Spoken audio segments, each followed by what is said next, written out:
Hello everybody, welcome to hope institute. আমরা আজকে SLST geography একটা ডেমো ক্লাস করছি। আমার নাম মৌমিতা চক্রবর্তী। আমি এই কমিউনিটি ফিল্ডে দীর্ঘ 12 থেকে 14 বছর আছি। আমি বিভিন্ন অর্গানাইজেশনের সাথে যুক্ত এবং আমি একটি কলেজে গেস্ট লেকচারার হিসেবে পড়াই। কলেজটির নাম এখানে উল্লেখ করা যাবে না, তাই উল্লেখ করতে পারছি না। আচ্ছা, তো আমাদের যে সিলেবাসটা রয়েছে এসএলএসটির তরফ থেকে, সেই সিলেবাসটি আমাদের এখানে তোমরা প্রত্যেকেই হয়তো জানো 10টা 11টা মেন টপিক আছে। মানে টপিক মানে হচ্ছে ইনার টপিক নয়, চ্যাপ্টার আছে। জাস্ট ওভারঅল একটা চ্যাপ্টারের নাম আমি একটু বলি তোমাদের: geotectonic, geomorphology, oceanography, climatology, biogeography, environment geography, economic resource, human resource, regional geography and last cartography. এই যে টোটাল 10টা চ্যাপ্টার আছে আমাদের, অলমোস্ট ইম্পর্টেন্ট মোস্ট। এই চ্যাপ্টারের মধ্যে তোমরা প্রত্যেকেই জানো প্রচুর ইনার টপিক আছে। ইনার টপিক গুলোই আমাদের কিন্তু সব ভেঙে ভেঙে স্টাডি করতে হবে। আচ্ছা, এই 10টা চ্যাপ্টারের মধ্যে আমাদের 9, 10, 11, 12 দুটোই কভার করে, বাট 9, 10 এর জন্য কিছু টপিক আছে, 11, 12 এর জন্য কিছু এক্সট্রা টপিক আছে। যেমন ধরো আজকে আমরা যে মেন টপিকটা পড়বো, টপিক বললে ভুল হবে, যে চ্যাপ্টারটা পড়বো সেটা হচ্ছে জিওটেকটনিকের প্রথম টপিকটা আজকে আমরা ক্লাসে স্টাডি করব। বাট জিওটেকটনিকটা হচ্ছে আমাদের প্রথম চ্যাপ্টার বলতে পারি। তো এই জিওটেকটনিক থেকে কিছু টপিক আমাদের কমন আছে, যেটা 9, 10 এও রয়েছে, 11, 12 এও রয়েছে। আবার কিছু এক্সট্রা কয়েকটা টপিক আছে যেটা 11, 12 এর জন্য। তো আমাদের যেটা উদ্দেশ্য থাকবে পুরোটাই পড়ার, বাট আমাদের পড়ার সিস্টেমটা যেটা হবে, মানে আমার পড়ানোর সিস্টেম যেটা হবে তোমরা বলতে পারো, সেটা হচ্ছে আগে আমরা কমন পার্ট গুলো পড়ে নেবো। কমন পার্ট গুলো পড়ে নেওয়ার পরে, কমন পার্ট মানে যেটা আমাদের মেনলি 9, 10 টোটালি 100% কভার করছে, এবং 9, 10 100% কভার করা মানে হচ্ছে 11, 12 এর 80% কভার আপ করে যাচ্ছে। এইটা আগে সিলেবাসটা আমরা কভার করব। দেন 11, 12 এর যে এক্সট্রা 20% গুলো থাকবে অ্যাকর্ডিং টু সিলেবাস, সেগুলোকে আমরা স্টাডি করব। প্রত্যেকটা টপিক, ইনার টপিক ধরে ধরে আমরা ক্লাসে স্টাডিটা করব। এটাই আমাদের ক্লাসের সিস্টেম হবে। আচ্ছা, এবার একটু এই প্রসঙ্গে বলে রাখি যে আমরা প্রত্যেকেই জানি যে আমাদের যে ক্লাসের বা পরীক্ষার যে প্যাটার্ন, সেই প্যাটার্নটা আমাদের এখন এমসিকিউ প্যাটার্ন। তো সেই এমসিকিউটাকে মাথায় রেখেই কিন্তু আমাদের পড়ানোর প্যাটার্নটাও সেরকম হবে। কারণ আগে যখন আমরা বড় প্রশ্ন লিখতাম তখন ধরো আমরা কোশ্চেন আনসার প্র্যাকটিস করতাম। এখন কিন্তু কোশ্চেন আনসার প্র্যাকটিস করলে এমসিকিউ কখনো আনসার করাটা পরীক্ষাতে পসিবল হয় না। তো সেই জন্য এখন আমাদের যেটা স্টাডি করার প্যাটার্ন হচ্ছে, আমাদের যে টপিকটা থাকবে, যেমন ধরো আজকে আমি যে টপিকটা তোমাদের সামনে এনেছি সেটা হচ্ছে পৃথিবীর আভ্যন্তরীণ গঠন। এই টপিকটা এনেছি। এই টপিকটা সম্পর্কে যতটা আমাদের জানা দরকার টোটালসটা আমরা ইন ডিটেলস জেনে নেব। জাস্ট ক্লাসে জিনিসটা ডিটেলসে বুঝে নেওয়ার চেষ্টা করবে, যাতে আফটার ক্লাস খুব বেশি সেটা বোঝার মানে মাথায় বোঝা না হয়ে যায়, মানে ক্লাসেই যেন ডিটেলসটা বোঝাটা ক্লিয়ার হয়ে যায়। এবার সেখান থেকে যদি জিনিসটা পুরোটা পড়ে রাখো, আমরা একটা টপিক শেষ হলে, বা ধরো ছোট টপিক থাকলে 2, 3, 4টে টপিক শেষ হলে, যেমন ধরো ভূমিকম্প, পৃথিবীর আভ্যন্তরীণ গঠন, শিলা, এগুলো খুব বড় টপিক নয়, কিন্তু ছোট ছোট টপিক। তো এরকম ছোট টপিক কিছু কয়েকটা শেষ হলে একটা এমসিকিউ পরীক্ষা নেওয়ার চেষ্টা করব আমরা, টেস্ট। মানে সেখান থেকে তোমাদের যেটা সুবিধা হবে যে এমসিকিউ টাও তোমরা বুঝে গেলে যে চ্যাপ্টারটা পড়ে সেখান থেকে কিভাবে পরীক্ষাতে একটা এমসিকিউ আসতে পারে, তোমাদের নিজেদের নলেজটাও হলো, এবং তোমাদের পড়াটা হয়েছে কিনা সেটারও একটা জাজমেন্ট তোমরা নিজেদের করতে পারছো। ঠিক আছে?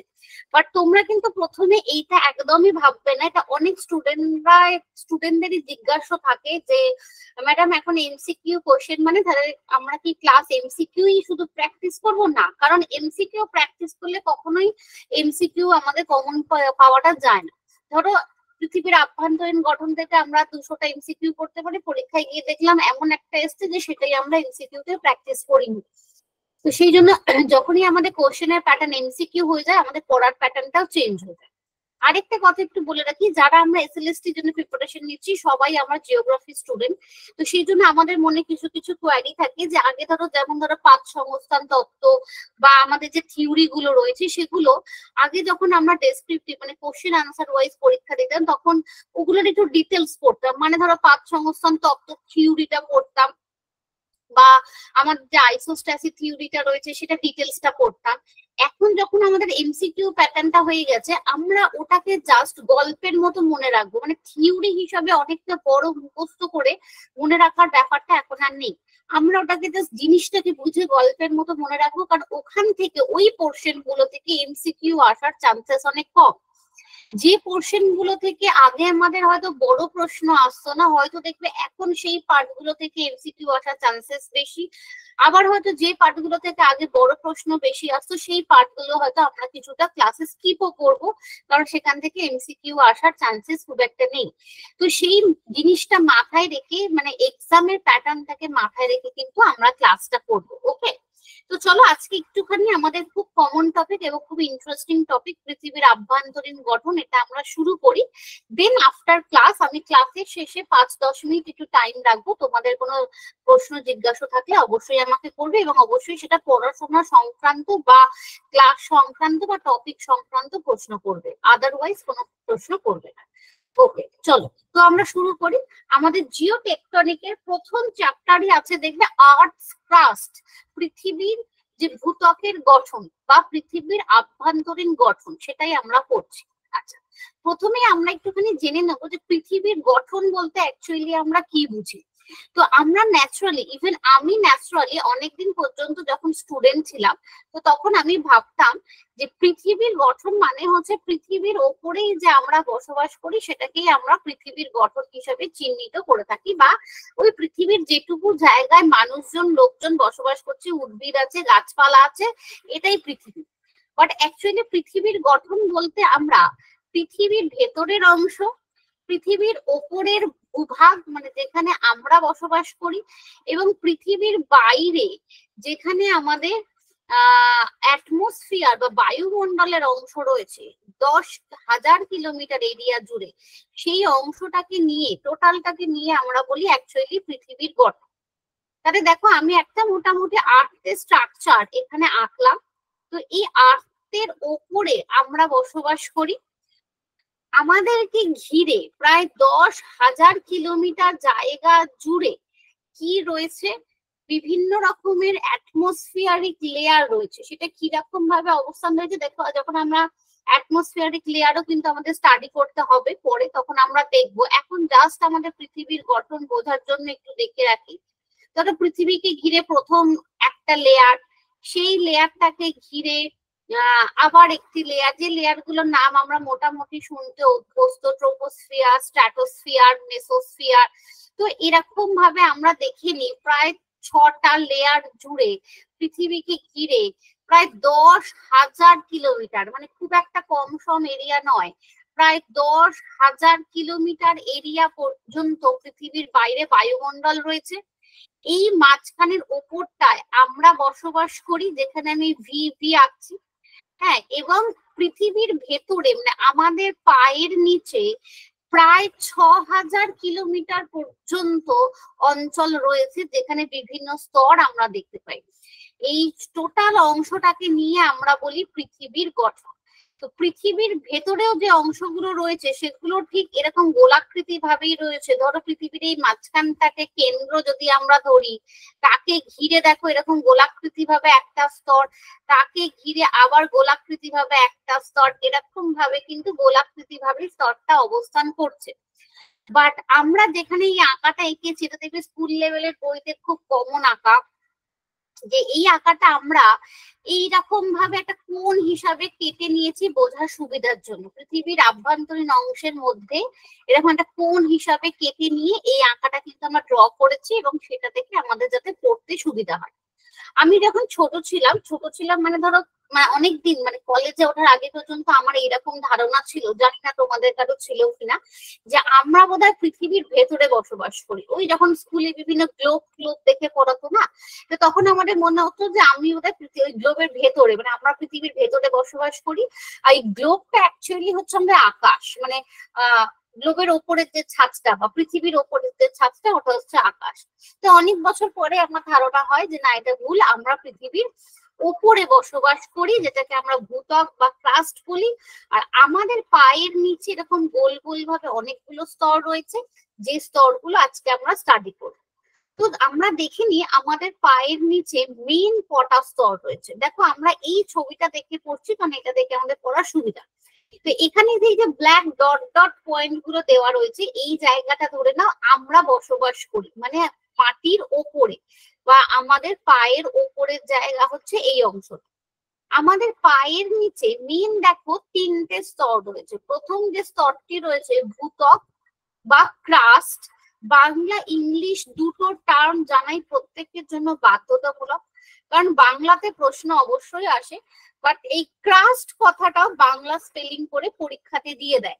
তো সেই জন্য যেগুলো আমি একটু উল্লেখ করে তোমাদেরকে বলে দেবো সেগুলো একটুখানি পড়লে বেটার। নেক্সট হচ্ছে গুরুমণ্ডল বা ম্যান্টেল, তারপরে হচ্ছে কেন্দ্রমণ্ডল বা কোর। তিনটে স্তরই আমাদের কাছে কিন্তু খুব পরিচিত, এমন কিছু নতুন না। এবং এই তিনটে স্তরকে আমরা আবার দুটো দুটো করে ভাগ করেছি: শিয়াল, সীমা, প্রফিসিমা, নিফেসিমা, আউটার এবং ইনা।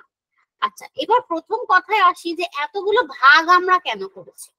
তো এই প্রত্যেকটা ভাগই কিন্তু আমাদের কোনো না কোনো জিওগ্রাফার আবিষ্কার করেছেন ভূমিকম্পের উৎস অনুসন্ধান করতে গিয়ে। মানে ভূমিকম্পের উৎসটা কোথায় হয়েছে, সেটা মাটির কত নিচে হয়েছে, এইটা খুঁজতে গিয়ে আপাতত এতগুলো স্তর আবিষ্কার হয়েছে। হতে পারে এর থেকেও বেশি কোনো স্তর কিন্তু আমাদের পৃথিবীর নিচে আছে, বাট সেটা আমরা দেখতে পাচ্ছি না বা এখনো পর্যন্ত ডিসকভার করা হয়নি অথবা নেই। বাট এখনো পর্যন্ত এই মেইন তিনটে স্তর এবং এই তিনটে স্তরের কিছুটা কিছুটা কিলোমিটার জায়গা জুড়ে আমরা কিছু খনিজ পদার্থের উপাদানের ডিফারেন্স দেখতে পাচ্ছি। যেমন ধরো সিলিকা অ্যান্ড অ্যালুমিনিয়াম, এই দুটো মিশে তৈরি হয়েছে আমাদের শিয়ার। নেক্সট স্তরে তৈরি হয়েছে সিলিকা অ্যান্ড ম্যাগনেসিয়াম। তো আমরা কিছুটা কিলোমিটার এরিয়া জুড়ে আমরা যখন সিলিকার সাথে অ্যালুমিনিয়াম দেখতে পাচ্ছি, তখন সেই স্তরটাকে একটা নাম দিচ্ছি, আবার তার নিচের স্তরটাকে আরেকটা নাম দিচ্ছি সিলিকা এবং ম্যাগনেসিয়াম মানে সীমা। তো উপাদানের ভিত্তিতে এক কথায় বলতে পারি খনিজের উপাদানের উপর নির্ভর করে আমরা মেইন তিনটি স্তরকে এই প্রত্যেকটার মানে মেইন তিনটেকে প্রত্যেকটাকে দুটো করে উপবিভাগে ভাগ করেছি। ওকে, তো এইবার প্রত্যেকটা সম্পর্কে আমরা একটু একটু করে জানবো। প্রথম যেটা আসবো সেটা হচ্ছে আমাদের কোর বা কেন্দ্রমণ্ডল সম্পর্কে। দেখো প্রথম আমাদের এখানে লেখা রয়েছে কোর বা কেন্দ্রমণ্ডল। তো কোর বা কেন্দ্রমণ্ডল রয়েছে আমাদের পৃথিবীর উপাদানগুলির মধ্যে যেগুলি অপেক্ষাকৃত ভারী, যথা লোহা, নিকেল ইত্যাদি দিয়ে তৈরি, বা বলতে পারি আমরা তরল পিণ্ডের কেন্দ্রে ডুবে গিয়ে পৃথিবীর কেন্দ্রমণ্ডল গঠন করছে। তো দেখো অ্যাকচুয়ালি কোর বা কেন্দ্রমণ্ডল স্তরটা সব থেকে নিচে রয়েছে। তো সব থেকে নিচে রয়েছে মানে বুঝতেই পারছো যে এই স্তরটার ডেনসিটি বা ঘনত্ব সব থেকে বেশি, এবং এই স্তরটাতে যে উপাদানগুলো থাকবে সেগুলো যথেষ্ট হেভি ওয়েট, সেই জন্য এই স্তরটা সব থেকে নিচে রয়েছে। তো মেনলি এই স্তরটাতে আমরা আয়রন আর নিকেল দেখতে পাই। এবার এই আয়রন আর নিকেলের উপরে ডিপেন্ড করে মানে কোনো জায়গাতে আমরা নিকেল বেশি দেখছি আয়রন কম দেখছি, আবার কিছুটা জায়গায় আয়রন বেশি দেখছি নিকেল কম দেখছি। এর উপরে ডিপেন্ড করে আমরা এই কোরকে দুটো ভাগ করেছি: আউটার বা বহিস্থ কেন্দ্রমণ্ডল, ইনার বা অন্তস্থ কেন্দ্রমণ্ডল। এবং এই উপাদানগুলো জলের তুলনায় 10 থেকে 12 গুণ ভারী। That is the most important point. মানে এই যে ছোট ছোট পয়েন্ট গুলোই কিন্তু আমাদের এমসিকিউতে আসার জন্য সব থেকে বেশি পরীক্ষাতে আসে। ঠিক আছে, আচ্ছা, নেক্সট চলে আসি। দেখো, এই কেন্দ্রমণ্ডলকে আমরা দুটো ভাগ করেছি। কি কি করেছি? বহিঃ কেন্দ্রমণ্ডল বা আউটার কোর। যে কেন্দ্রমণ্ডল, যে অংশটি কেন্দ্রমণ্ডলের ওপরে বহিঃ কেন্দ্রমণ্ডল নামে পরিচিত, তার ডেপথ 2900 থেকে 5150 কিলোমিটার। এটা মনে রাখাটা বাধ্যতামূলক, পরীক্ষায় আসার জন্য খুব ইম্পর্টেন্ট। তার মানে ধরো এই যে আউটার যেখান থেকে শুরু হচ্ছে, এখানের কিলোমিটার এরিয়া কত হচ্ছে? 2900 কিলোমিটার থেকে শুরু করে এই আউটার যেখানে শেষ হচ্ছে, এটা মোটামুটি 5150 কিলোমিটার। ইউনিট অলওয়েজ মনে রাখবে, 5150 কিলোমিটার। ঠিক আছে, এর নিচে থেকে শুরু হচ্ছে ইনার, তার মানে 5150 কিলোমিটারের পর থেকে ডেপথটা থেকে শুরু হচ্ছে ইনার। এই ডেপথ কিন্তু আমাদের খুব এমসিকিউতে আসার জন্য ইম্পর্টেন্ট। এবং ইনারের গভীরতা দেখো 5150 থেকে 6371 কিলোমিটার। তার মানে আমাদের 5150 থেকে এই লাস্ট হচ্ছে 6371 বা অ্যাপ্রক্সিমেটলি মোর দ্যান 6000 কিলোমিটার। তার মানে আমাদের পৃথিবীর নিচে টোটাল কতটা গভীরতা যুক্ত অঞ্চল দেখতে পাই? 6000 কিলোমিটারের বেশি, প্রায় 6000 কিলোমিটারের বেশি, বা 6371 কিলোমিটার পর্যন্ত যে অঞ্চলটা বিস্তৃত, তাকে আমরা অন্তঃস্থ কেন্দ্রমণ্ডল বলি। আচ্ছা, প্রধানত দুটো অংশই, মানে আউটার কোর এবং ইনার কোর বা বহিঃ কেন্দ্রমণ্ডল, অন্তঃকেন্দ্রমণ্ডল, দুটো অংশই কিন্তু নিকেল আর লোহা দ্বারা গঠিত, নিকেল এবং লোহা দ্বারা গঠিত। বাট এর মধ্যে অন্তঃস্থ কেন্দ্রমণ্ডলে নিকেলের পরিমাণ কম্পারেটিভলি আমরা কম দেখতে পাই। ঠিক আছে, তো সেই জন্য আমরা এই মণ্ডলকে বলে থাকি নিফে, কারণ নিকেলের NI আর ফেরাসের হচ্ছে Fe, এই দুটো মিলিয়ে তৈরি হচ্ছে আমাদের নিফে। তাহলে অন্তঃস্থ কেন্দ্রমণ্ডলের অপর নাম হচ্ছে নিফে। কেন না? এখানে নিকেলের পরিমাণটা তুলনামূলকভাবে বেশি। এমনি টোটাল কোর অঞ্চলেই কিন্তু আমরা নিকেল আর আয়রন দেখতে পাচ্ছি, বাট বহিঃস্তর থেকে অন্তঃস্থ কেন্দ্রমণ্ডলে নিকেলের পরিমাণটা একটু বেশি, তাই সেখানে আমরা নিকেলের ভাগটাকে আগে রাখছি, আয়রনের ভাগটাকে পরে রাখছি, তাই সেটাকে আমরা বলছি নিফে। এবং এই দুটো কেন্দ্রমণ্ডলের মাঝখানে আমরা একটা বিযুক্তি রেখা দেখতে পাই। বহিঃ কেন্দ্রমণ্ডল অন্তঃকেন্দ্রমণ্ডলকে যে পৃথক করেছে তাকে আমরা বলছি ট্রানজিশন বিযুক্তি রেখা। আচ্ছা, এই বিযুক্তি রেখার আরেকটি নাম আছে, সেই নামও আমরা পড়তে পারি, বাট এই নামটা আমাদের বেশি আপডেটেড, মানে নিউলি আমাদের কিছু কিছু আপডেটেড হয়েছে, যে নামগুলো আমাদের বেশি প্রচলিত ভাবে চলছে, সেটাকে আমরা বলি ট্রানজিশন বিযুক্তি রেখা। আচ্ছা, এই বিযুক্তি রেখা জিনিসটা কি একটুখানি আসি।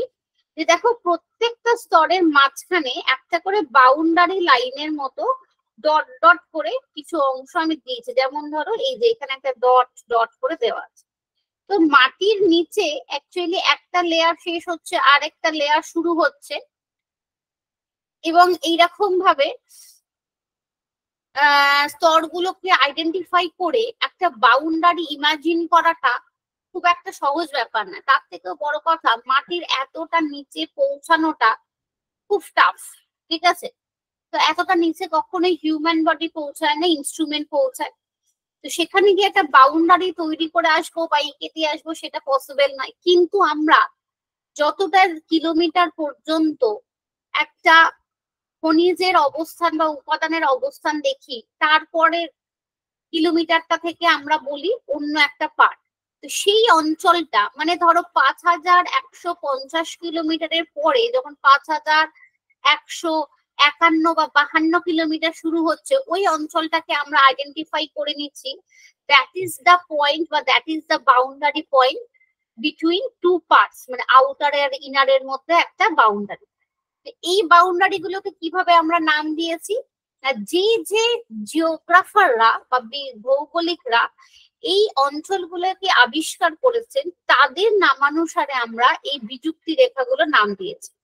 বিযুক্তি রেখাগুলোর ইংলিশ টার্ম আমরা বলি ডিসকন্টিনিউটি। এই ডিসকন্টিনিউটিটাও কিন্তু বাংলা করে চলে আসতে পারে। তাই ট্রানজিশন বিযুক্তি রেখা আমরা বাংলায় বলি, ইংলিশে আমরা বলছি ট্রানজিশন ডিসকন্টিনিউটি, যেটা আমরা আউটার আর ইনার কোরের মাঝখানে দেখতে পাচ্ছি। ওকে, আর মোটামুটি একটা মানে বাহ্যিক ধারণা আমরা কেন্দ্রমণ্ডল সম্পর্কে পেলাম, এবং এখানে কিছু ঘনত্ব দেওয়া আছে, বা ঘনত্বটার একটু চেঞ্জেস হয়েছে। সেই চেঞ্জেস আপডেটেডটা তোমরা যখন নর্মালি ব্যাচে ক্লাস করবে সেটা আমি প্রোভাইড করে দেবো। এবং কিছু কিছু জিনিস জিওগ্রাফি জানোই যে সবসময় আপডেট হতে থাকে। অলওয়েজ তোমাদের যখন ক্লাস চলবে আশা করবো তোমরা প্রত্যেকে ক্লাসে জয়েন করবে, এবং ডেমো ক্লাস আমাদের চলতে থাকবে। খুব তাড়াতাড়ি আমাদের ব্যাচটাও শুরু হবে। তো ব্যাচে যখন তোমরা জয়েন করবে প্রত্যেক যদি কিছু টপিকের আপডেট থাকে সেগুলো আমি কন্টিনিউয়াসলি তোমাদের প্রোভাইড করতে থাকবো। নেক্সট চলে যাই নেক্সট পার্ট, সেটা হচ্ছে আমাদের গুরুমণ্ডল। মানে নেক্সট যে আমাদের স্তর সেটা হচ্ছে আমাদের গুরুমণ্ডল। গুরুমণ্ডল বা ম্যান্টেল আমরা বলতে পারি। তো গুরুমণ্ডল বা ম্যান্টেলটাকে আমরা কোথায় দেখতে পাচ্ছি? কেন্দ্রমণ্ডলের ওপরে শিলামণ্ডলের নিচে অংশ হলো গুরুমণ্ডল। এই মণ্ডলটি অপেক্ষাকৃত হালকা। অপেক্ষাকৃত কেন হালকা? দেখো যেহেতু এটা মিডল পোর্শনে আছে, মানে কেন্দ্রমণ্ডলের থেকে হালকা না হলে এটা কেন্দ্রমণ্ডলের ওপরে থাকতে পারে না, তাই এটা বলা হচ্ছে অপেক্ষাকৃত হালকা। লোহা মিশ্রিত শিলা দিয়ে গঠিত। এই স্তরটি ভূত্বকের নিচে থেকে 2900 কিলোমিটার পর্যন্ত বিস্তৃত। এখানকার শিলা জল অপেক্ষা 5 গুণ ভারী। এই পয়েন্ট গুলো কিন্তু খুব আমাদের জন্য ইম্পর্টেন্ট। আচ্ছা, তাহলে এর গভীরতা আমরা কতটা দেখব? ভূত্বকের নিচে মানে এই সীমার নিচে থেকে শুরু করে এই সীমা পর্যন্ত আমাদের একটা আলাদা গভীরতা আছে। সীমার নিচে থেকে শুরু করে এই 2900 কিলোমিটার পর্যন্ত হচ্ছে আমাদের গুরুমণ্ডল বা ম্যান্টেলের গভীরতা, যেখানে আমরা দুটো স্তর দেখতে পাচ্ছি, এবং স্তর দুটোকে ভাগ করেছি অ্যাকর্ডিং টু উপাদান। এটা হচ্ছে ক্রোমিয়াম, ফেরাস, সিলিকা, ম্যাগনেসিয়াম। দেখো ফেরাস, সিলিকা, ম্যাগনেসিয়ামটা আমাদের কাছে খুব কমন, মানে দুটো স্তরের ক্ষেত্রেই কমন। ক্রোমিয়াম আর নিকেল এই দুটো আলাদা। তো যতটুকু অংশে ক্রোমিয়াম দেখতে পাচ্ছি তাকে আমরা প্রফেসিমা বলছি, আর তার নিচের অংশকে আমরা নিফেসিমা। নিকেলের সাথে ফেরাস, সিলিকা, ম্যাগনেসিয়াম রয়েছে, নিফেসিমা হিসাবে চিহ্নিত করছি। আচ্ছা, এই প্রসঙ্গে একটুখানি বলে রাখা যে নর্মালি ম্যাগনেসিয়ামকে আমরা Mg হিসাবে সিম্বলটা ইউজ করি, কিন্তু এখানে আমরা Ma হিসাবে ইউজ করছি। তার কারণ হচ্ছে এটা ইন্টেরিয়র অফ আর্থ বা পৃথিবীর আভ্যন্তরীণ গঠনের ক্ষেত্রে আমরা ম্যাগনেসিয়ামকে Ma হিসাবেই চিহ্নিত করি, আর বাদবাকি সব জায়গাতে Mg হিসাবেই চিহ্নিত করা হয়। আচ্ছা, এবার এইগুলোর কি কি উপাদান রয়েছে সেগুলোর মুখস্থ না করলেও চলবে, কারণ আমরা এখান থেকে দেখেই বুঝতে পারছি প্রফেসিমা, নিফেসিমা মানে কি, মানে কি কি উপাদান রয়েছে। ক্রোমিয়াম, ফেরাস, সিলিকা, ম্যাগনেসিয়াম, বা নিকেল, ফেরাস, সিলিকা, ম্যাগনেসিয়াম। ওকে, এদের কি কত ডেনসিটি বা ধরো কত ঘনত্ব রয়েছে সেগুলো তো আমাদের নোটে যা থাকবে, দু একটা পয়েন্ট সেখান থেকে আমরা পড়ে নেব। আচ্ছা, এর একটা বৈশিষ্ট্য রয়েছে, এই স্তরের আরেকটি গুরুত্বপূর্ণ বৈশিষ্ট্য রয়েছে, সেটিতে আমরা আসছি। তার আগে একটুখানি জেনে নিই, এই যে প্রফেসিমা এবং নিফেসিমার মাঝখানে যে ডিসকন্টিনিউটিটা আমরা ইমাজিন করি সেটাকে আমরা বলি রেপটাইড ডিসকন্টিনিউটি। এইটারও আরেকটি নাম আছে, যেগুলো আমরা নোটে, তোমরা যখন নোট পাবে ডিটেলসে পাবে, বা কোনো কিছু আপডেট হলে সেটা ক্লাসে অবশ্যই পাবে। তবে রেপটাইড ডিসকন্টিনিউটিটাই, এই নামটাই আমরা বেশি ইউজ করি। রেপটি বলা হয় অনেক সময়, বা রেপটাইড ডিসকন্টিনিউটিও বলা হয়, বা বিযুক্তি রেখা বলা হয়। তাহলে প্রফেসিমা, নিফেসিমার মাঝখানে বিযুক্তি রেখা জেনে গেলাম, আউটার কোর, ইনার কোরের মাঝখানে বিযুক্তি রেখা জেনে গেলাম, এবং এদের উপাদানগুলো সম্পর্কে একটা প্রাইমারি ধারণা পেলাম। এর ওপরে চলে আসবো আমরা ভূত্বক। ভূত্বক পড়ার আগে আমরা দেখে নেব এই যে ক্রফিসিমা যেখান থেকে শুরু হচ্ছে আর ওপরের ভূত্বক যেখানে শেষ হচ্ছে, ঠিক সেই জয়েনিং পোর্শনটাতে আমরা একটা ম্যাগমা চেম্বার দেখতে পাই, যেটা দেখো আমি টোটাল রেড বর্ডার দিয়ে তোমাদেরকে শো করাচ্ছি। এখানে আমরা একটা ম্যাগমা চেম্বার দেখতে পাই, যেটাকে আমরা অ্যাসথেনোস্ফিয়ার বলতে পারি। যদি আমরা অ্যাসথেনোস্ফিয়ারের ডেফিনেশন করতে যাই, যেটা আমাদের করতে হবে পরে, সেই ক্ষেত্রে আমাদের অনেক রকমের পয়েন্ট অ্যাড করতে হয়। বা পৃথিবীর আভ্যন্তরীণ গঠনের ক্ষেত্রে যদি আমরা এক কথায় বলি, তাহলে ভূত্বকের শেষ অংশ মানে সীমার শেষ অংশ এবং প্রফিসিমার এই যে জয়েনিং পয়েন্টটা, এই জায়গাটাতে আমরা অ্যাকচুয়ালি ম্যাগমা চেম্বার লক্ষ্য করতে পারি। ওকে, এই ম্যাগমা গুলো কিরকম কন্ডিশনে থাকে? তোমরা প্রত্যেকে জ্যাম বা জেলি খেয়েছো, দেখবে সলিড নয়, লিকুইডও নয়।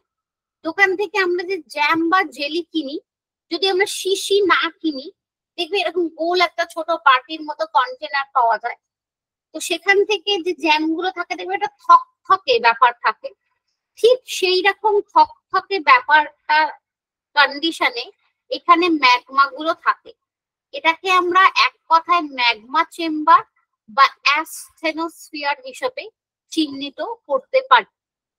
এর ওপরেই সীমা মানে আমরা ইমাজিন করি ওশেনিক প্লেট, শিয়াল মানে আমরা ইমাজিন করি কন্টিনেন্টাল প্লেট বা মহাদেশীয় পাত। এই দুটো এই ম্যাগমা চেম্বারের ওপরে বসে আছে। আচ্ছা, হোয়াট ইজ প্লেট বা পাত কি, বা কিভাবে এই ম্যাগমা চেম্বারের ওপরে বসে থাকে, বা এই ম্যাগমা যখন লিকুইড হয় তার কি ফাংশন হয় সেটা জানবো। তার আগে একটু ছোট্ট করে ভূত্বকটা সম্পর্কে জেনে নিই। ওকে, তো চলো এর পরের যেটা আমরা দেখছি, ভূত্বক বা শিলামণ্ডল। এই ভূত্বক বা শিলামণ্ডল হচ্ছে আমাদের এই স্তরের গভীরতা প্রায় 200 কিলোমিটার পর্যন্ত। তো তার মানে আমরা যদি দেখি যে ওপরে আমাদের পায়ের নিচে থেকে শুরু করে এই জায়গা পর্যন্ত তার এরিয়া হচ্ছে 200 কিলোমিটার। তো দুটো এখানে প্রশ্ন আসতে পারে। একটা হচ্ছে আমাদের গুরুমণ্ডলের শুরু কত কিলোমিটার থেকে, সেটা আমরা বলতে পারি 200 কিলোমিটার থেকে। আবার আমরা বলতে পারি ভূত্বকের শেষ কত কিলোমিটার, সেটাও বলতে পারি 200 কিলোমিটার। এবং এই শিয়ালের শেষ মোটামুটি অ্যাপ্রক্সিমেটলি 50 কিলোমিটার। মানে আমাদের পায়ের নিচে থেকে 50 কিলোমিটার পর্যন্ত অংশটাকে শিয়াল বলছি, 50 থেকে 200 কিলোমিটার পর্যন্ত অংশটাকে আমরা সীমা হিসাবে চিহ্নিত করছি। শিয়াল মানে হচ্ছে আমাদের সিলিকা আর অ্যালুমিনিয়াম, সীমা মানে হচ্ছে আমাদের সিলিকা আর ম্যাগনেসিয়াম। দেখো যেটা আমাদের এখানে রয়েছে, যে শিয়াল মানে হচ্ছে আমাদের সিলিকা অ্যালুমিনিয়াম, যেটাকে আমরা মহাদেশীয় শিলাস্তর বলে থাকি। লাস্ট লাইনটা আমরা ফলো করি, যে শিয়ালকে আমরা মহাদেশীয় শিলাস্তর বলে থাকি, আর সীমাকে আমরা কি বলে থাকি, নিচে সমুদ্র তল বরাবর এটা অবস্থিত। তাহলে এক কথায় বলতে পারি শিয়াল কন্টিনেন্টাল প্লেট বা মহাদেশীয় শিলাস্তর, আর সীমা মহাদেশীয় প্লেট বা ওশেনিক প্লেট যেটাকে বলা হয়। এবং এখানকার প্রধান উপাদান হচ্ছে শিয়ালে লঘু গ্রানাইট জাতীয় আম্লিক শিলা, যেটা ভীষণ প্রশ্ন আসে এবং লাস্ট যেটা পরীক্ষা হয়েছিল আমাদের এসএলএসসি তাতেই প্রশ্নটা এসেছিল। এবং সীমা হচ্ছে আমাদের ভারী ব্যাসাল্ট শিলা দ্বারা গঠিত। ওকে, আচ্ছা, তো মোটামুটি একটা আইডিয়া পেয়েছো যে ভূত্বকের দুটো ভাগ, শিয়াল আর সীমা, এবং এই দুটো ভাগের মাঝখানের যে বিযুক্তি রেখা তাকে আমরা কনরাড বিযুক্তি রেখা হিসাবে চিহ্নিত করি বা ডিসকন্টিনিউটি হিসাবে চিহ্নিত করি। আচ্ছা, এবার চলে আসি, এই যে শিয়ালকে আমরা বলছি কন্টিনেন্টাল প্লেট বা মহাদেশীয় পাত, বা সীমাকে আমরা বলছি ওশেনিক প্লেট বা সামুদ্রিক পাত। ঠিক আছে, তো এই পাত জিনিসটা কি? আমি জানি না তোমাদের কার কি ধারণা আছে। পাত শব্দটা পুরোটাই একটা হচ্ছে ইমাজিনারি ওয়ার্ড, মানে পাত বা প্লেট, যেটা আমরা বলি ইংলিশে প্লেট বলি, বাংলায় পাত বলি। তো পাত বা প্লেট কিন্তু এরকম কোনো অংশ নয় যে আমরা মাটি খুঁড়লে দেখবো ওখানে কোনো লোহার বা অ্যালুমিনিয়ামের কোনো পাত বসানো আছে। এই ওয়ার্ডটা হচ্ছে আমাদের ইমাজিনারি ওয়ার্ড। আমাদের পৃথিবীতে যত স্থলভাগ আছে সেই স্থলভাগ গুলো একটা সময় প্রত্যেকের সাথে প্রত্যেকে অ্যাটাচ ছিল, যেটা দেখবে আমরা জিগস পাজল বা জিগস ফিট বলি। এবং আমরা এখন বর্তমানে ওয়ার্ল্ড এর ম্যাপ দেখলেও বুঝতে পারি যে, যেমন ধরো সাউথ আফ্রিকা এবং ল্যাটিন আমেরিকা দেখলে বুঝতে পারি দুটো পাশাপাশি সরিয়ে নিয়ে লেগে যাবে। ইন্ডিয়া এবং শ্রীলঙ্কার ম্যাপ দেখলে বোঝা যায়, দেখবে শ্রীলঙ্কাকে সরিয়ে আনলে ইন্ডিয়ার সাথে কানেক্ট হয়ে যাবে। তো একটা সময় আমাদের পৃথিবী পুরো ল্যান্ড মাস গুলো একসাথে ছিল, যেটাকে প্যানজিয়া বলা হতো। তা আশা করি জিওগ্রাফি স্টুডেন্ট হিসেবে খুব একটা টার্ম গুলো তোমাদের কাছে আনকমন নয়, হয়তো একটু ভুলে যেতে পারো, বাট নামগুলো শুনলে আশা করি বুঝতে পারছো। তো এই প্লেট মানে এই ল্যান্ড গুলো পরবর্তীকালে নিজেদের মুভমেন্টের কারণে ডিফারেন্ট হয়ে যায়, মানে ভেঙে ভেঙে টুকরো টুকরো হয়ে যায়। তো আমাদের যে দক্ষিণ ভারত বলা হয় একটা সময় অস্ট্রেলিয়ার সাথে একসাথে ছিল, এবং আমাদের দক্ষিণ ভারত হচ্ছে গান্ডোয়ানা ল্যান্ডের অংশ বা গান্ডোয়ানা প্লেটের অংশ বলা হয়।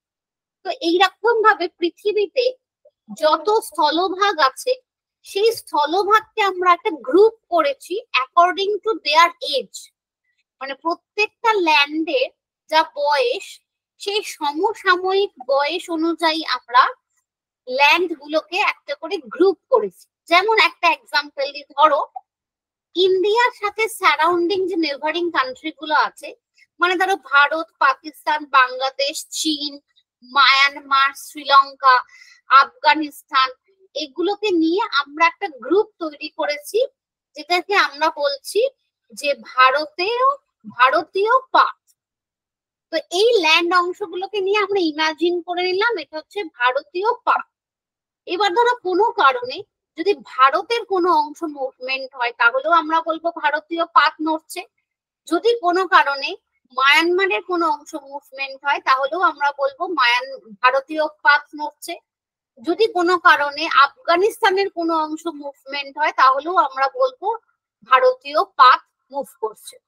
তো এইরকম ভাবে পৃথিবীতে যত ল্যান্ডমাস আছে সেগুলোকে আমরা বড় 7টা, মাঝারি কয়েকটা, ছোট কয়েকটা, এরকম ভাগে আইডেন্টিফাই করে একটা group of land mass identify করে আমরা বিভিন্ন পাত হিসাবে নামকরণ করেছি। এবং যত ওয়াটার বডি আছে সেগুলোকেও তাদের ফরমেশনের এজের সাথে মিলিয়ে মিলিয়ে আমরা এক একটা করে গ্রুপ করে ইমাজিন করেছি যে এগুলো হচ্ছে আমাদের ওয়াটার বডির পার্ট।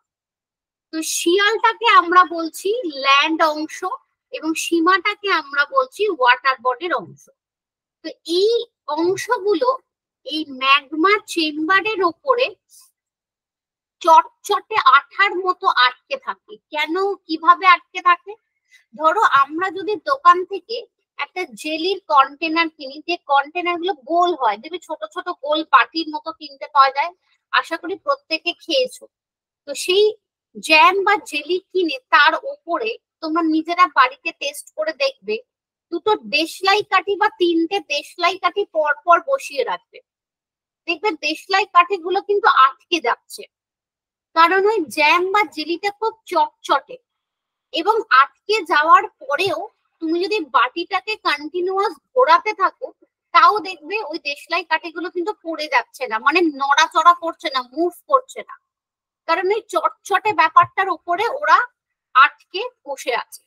ঠিক এই ম্যাগমা চেম্বারটাও হচ্ছে আমাদের এইরকম একটা আঠালো চটচটে ব্যাপার, যার উপরে এই সামুদ্রিক অংশ বা আমাদের ভূত্বক মানে ল্যান্ড অংশগুলো আটকে থাকে। সেই জন্য পৃথিবী ক্রমাগত নিজের দিকে মুভমেন্ট করলেও জায়গাগুলোর মুভমেন্ট হয় না। কিন্তু যখন কোনো কারণে ম্যাগমার কোনো অংশ লিকুইড হতে শুরু করে, কিভাবে লিকুইড হতে শুরু করতে পারে? ধরো ইন্টারনাল কোনো কারণে এই ইনার কোর থেকে হিট তৈরি হয়, ইনার কোর থেকে হিট মানে তাপ তৈরি হয়, সেই হিট কনভেকশনাল ওয়েতে যখন এই ম্যাগমা চেম্বারের কোনো অংশে নিচে গিয়ে পৌঁছায়। কনভেকশনাল ওয়ে মানে কি, যেটাকে আমরা পরিচলন পদ্ধতি বলে থাকি।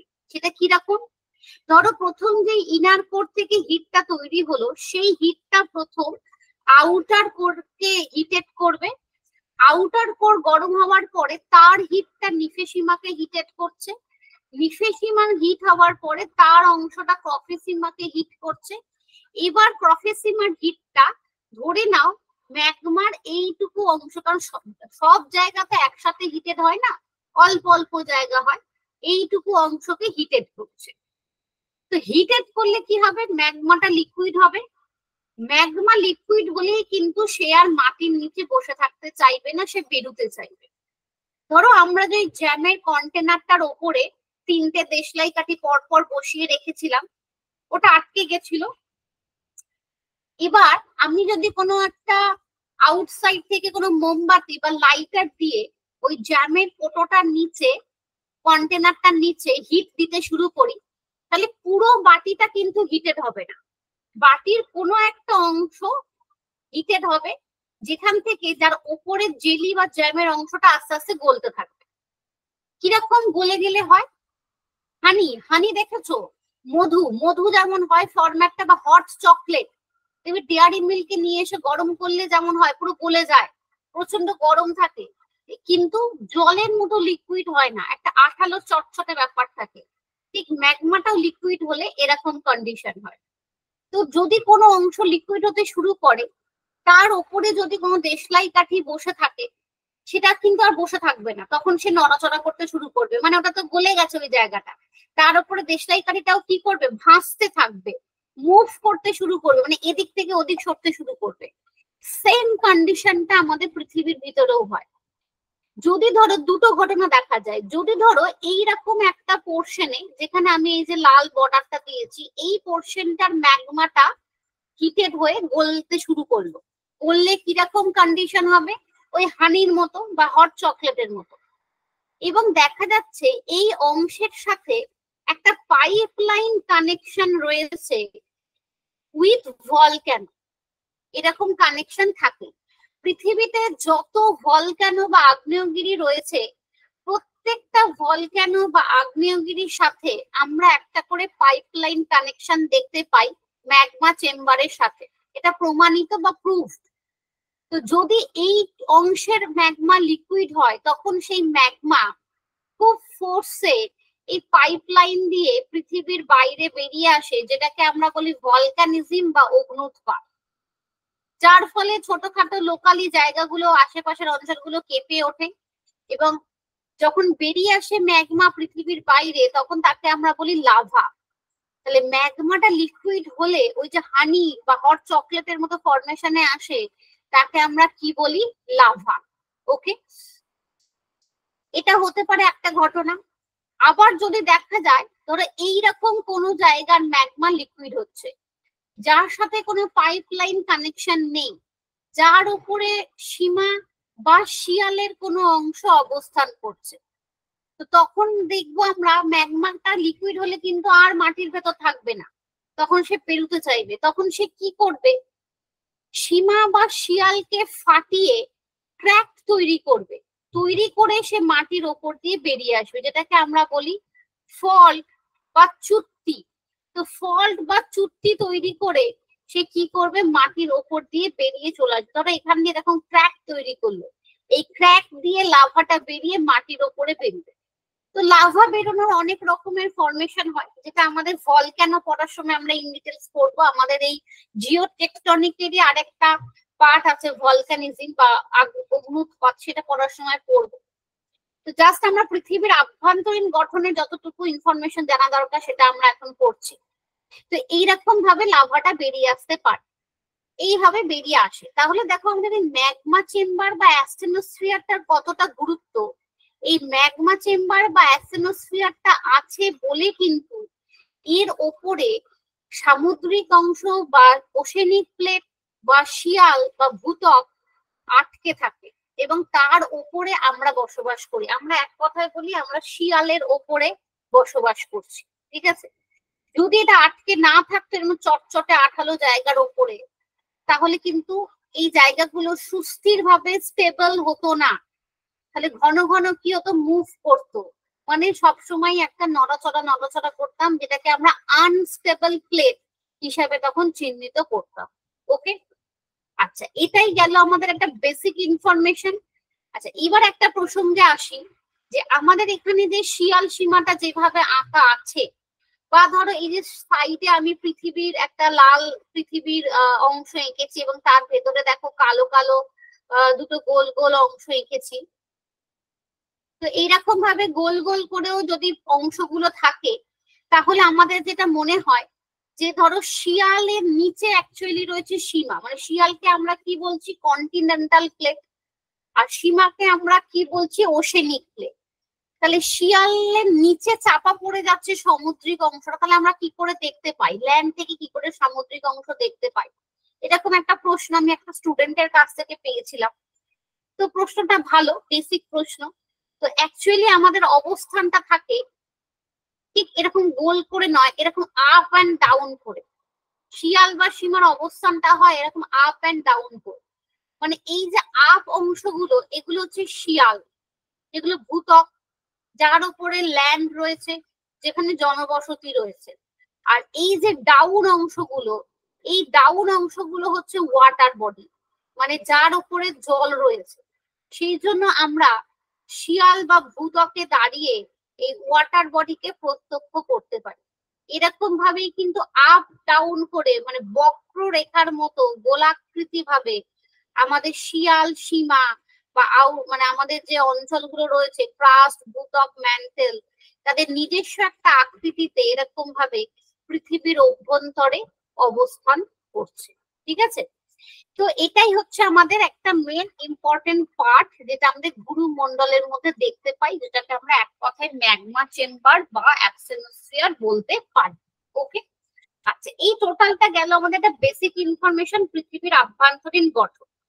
এরপরে একটা পার্ট রয়েছে, দেখো, সেটা হচ্ছে বেশ কিছু উপাদান আমি এখানে তোমাদের জন্য রেখেছি। তার কারণ হচ্ছে এখান থেকে একটা প্রশ্ন এসএলএসটি থেকে নয়, বাট আদার্স একটা পরীক্ষাতে বহুবার এই পার্ট থেকে একটা প্রশ্ন এসেছে। যেমন ধরো পিএসসি টিচারেরও পরীক্ষা হয়, তোমরা জানো, যারা অলরেডি একটা নোটিফিকেশন বেরিয়েছে, সেই টিচারের পরীক্ষা একবার প্রশ্নটি এসেছিল এবং আদার্স অন্যান্য পরীক্ষাতেও আসে। দেখো, যে টপিক গুলো আমাদের তো অনেক পরীক্ষা থাকে, যে কমন টপিক থাকে, তোমরাও হয়তো অনেকে অনেক ধরনের পরীক্ষা দাও। তোমরা জানো কিছু কিছু টপিক আমাদের জিওগ্রাফির ক্ষেত্রে এসএলএসটি থেকে অন্যান্য পরীক্ষার ক্ষেত্রে কমন থাকে। তো সেই কমন টপিক গুলো থেকে যখন এমসিকিউ আসে অন্যান্য পরীক্ষায়, তো সেই এমসিকিউ গুলো আমাদের এসএলএসটি বা স্কুল সার্ভিস বা ধর পিএসসি টিচারের পরীক্ষায় আসতে পারে না, এরকম হতে পারে না, হতেই পারে। তো সেখান থেকে আমাদের একটা প্রশ্ন বহুবার এসেছে, যে ভূত্বকের প্রিডমিনেন্ট মেটাল কোনটা, এই প্রশ্নটা, which is the predominant metal of earth crust, ভূত্বকের সর্বাধিক বেশি মেটাল কোনটা। তো সেই ক্ষেত্রে কনফিউশন যেটা স্টুডেন্টদের ক্ষেত্রে হয়, এখানে দেখো ভূত্বকের উপাদানগুলোর পরিমাণের একটা চার্ট দেওয়া রয়েছে এবং সেখানে নাম্বার 1 মানে অক্সিজেনের মাত্রা সব থেকে বেশি, number 2 silica, second aluminium, third iron, 4, এরকম করে করে 8টা দেওয়া রয়েছে।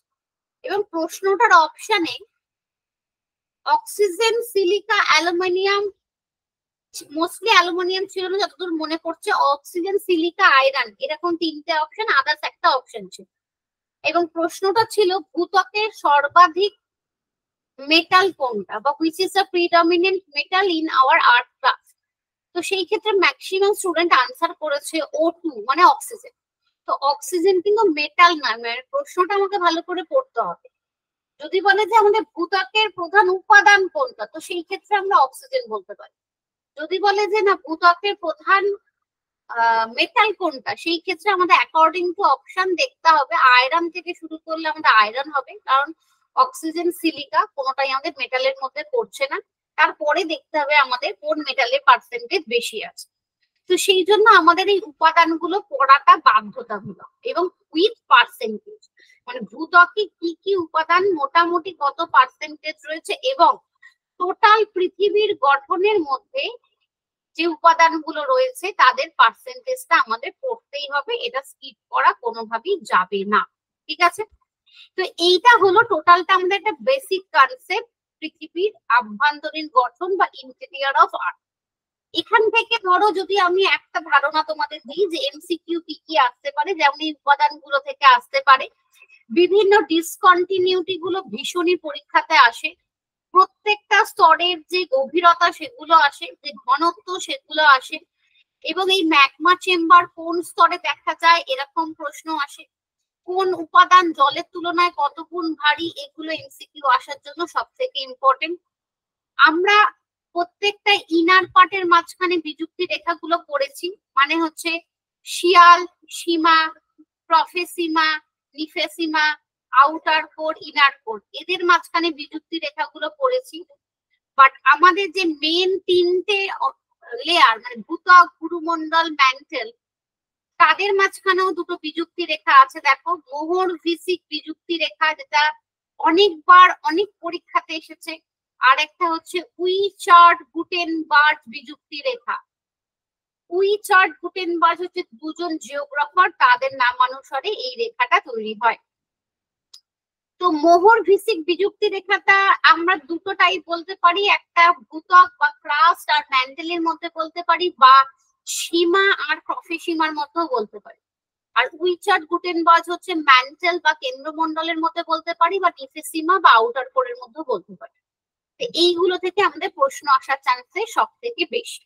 আচ্ছা, তো এটা আমাদের একটা ডেমো ক্লাস ছিল, একটা টপিক আমরা এখানে অলমোস্ট শেষ করলাম। ঠিক আছে, বেশ ছোট্ট করে কারণ খুব তাড়াতাড়ি আমাদের ব্যাচ স্টার্ট হবে, তোমাদের সবাইকে আমরা আমাদের ব্যাচে দেখতে চাই। ঠিক আছে, আমাদের আশা।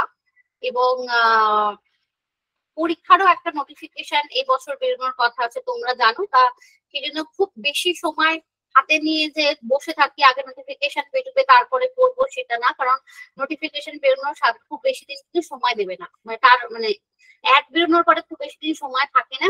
আর যদিও বা থাকে তখন প্র্যাকটিস করতে পারবে, বাট প্রিপারেশনটা আগে থেকে নিয়ে থাকাটা অনেকটা বেটার। ঠিক আছে, তাহলে চলো আজকের মতো আমরা এখানে এন্ড করছি।